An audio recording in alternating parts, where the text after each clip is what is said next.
Assalomu alaykum hurmatli do'stlar, azizlar. Eson-omonmisizlar? Alloh taologa shukr. Ramazon oyidan ham chiqib oldik. Aprel oyi boshlandi.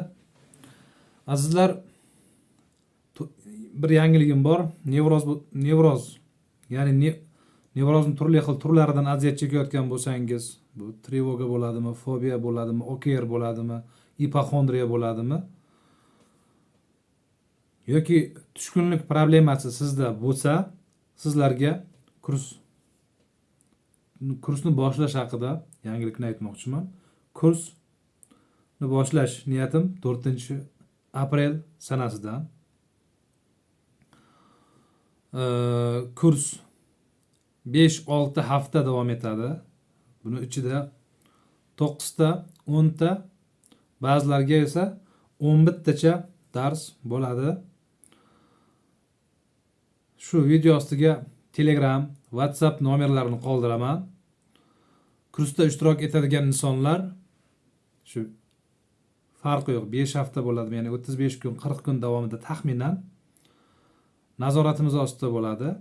Ya'ni dars tashlab turilgandan keyin bu inson shu kurs davomida har kuni menga savol berib turishi mumkin. O'zini qiziqtiradigan savol, o'zini bezovta qiladigan savol bo'lsa, bemalol berib turishi mumkin bo'ladi.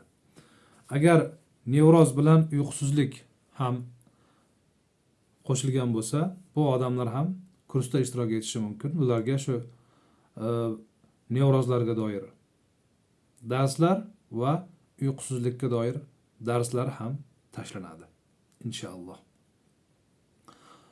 Video ostiga nomer qoldiramiz. Murojaat qilasizlar. Sog' va salomat bo'linglar. Faqat uyqusizlik bilan kechadigan, uyqusizlikdan qiynaladigan insonlarga ham shu taxminan 10-aprellardan 9-10-aprellardan ularga ham kurs boshlanadi. Telegram, WhatsApp nomerlarini qoldiramiz. Savolingiz bo'lsa, shu nomerlarga chiqib murojaat qilishlaringiz mumkin. Rahmat.